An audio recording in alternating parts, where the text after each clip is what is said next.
السلام عليكم ورحمة الله وبركاته. في هذه الحلقة غادي نشوفوا باللي سحر قدرت تقتل يامان، وغادي نبداو في بداية الحلقة اللي غادي تكون سحر هربت بيوسف من القصر لأنه اكتشفت الحقيقة ديال يامان، واكتشفت بأن يامان هو اللي قتل الأخت ديالها، ولكن هادشي كامل كان غير خطة من الخطط ديال اقبال. دارت هاد الشيء كامل باش سحر تعرف بلي يامان هو اللي قتل الاخت ديالها، ويامان ما كينكرش.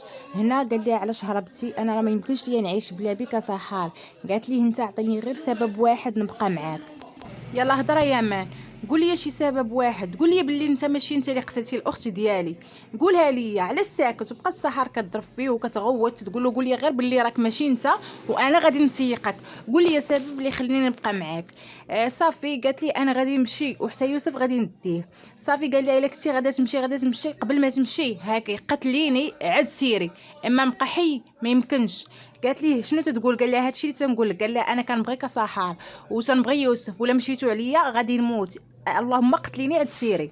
صافي عطاها المسدس وغادي ترجع اللور، خاصك ضروري تقتليني. صافي سحر كتشد المسدس في يديها وكتبقى متردده. واحد اللحظه غادي ترفع السلاح في الوجه ديال يامان، ويامان غادي يرجع اللور وغادي يتسنى سحر ضربو بالرصاص، ولكن سحر عاد تبقى متردده واحد المده طويله، ولكن غادي تهبط المسدس ديالها ويامان غادي يفرح يقول حتى سحر كتبغيني وما تقدرش تاديني. صافي سحر بقات كتفكر الذكريات ديال اختها قبل ما تموت في السبيطار، اللي بقات تقول لها عافاك يوسف امانه عندك، وشافت الحاله اللي كانت فيها الاخت ديالها وهي كتوصيها قبل ما مات. وسحر كانت يعني كتبكي بزاف وكانت مقهوره واحد الدرجه كبيره. وفي هذيك اللحظه ملي غتفكر هاد الذكريات كاملين غادي تطلق رصاص على يامان وغادي تصايبو في القلب ديالو وغادي تخليه مرمي. وعيت تصدم يامان بهذيك الطلقات ديال سحر، ما كانش ينتظر بلي سحر تقدر دير هكا، وملي غادي تضربو بالرصاص غادي يطيح وغادي تخليه طايح كيصارع الموت بوحديته.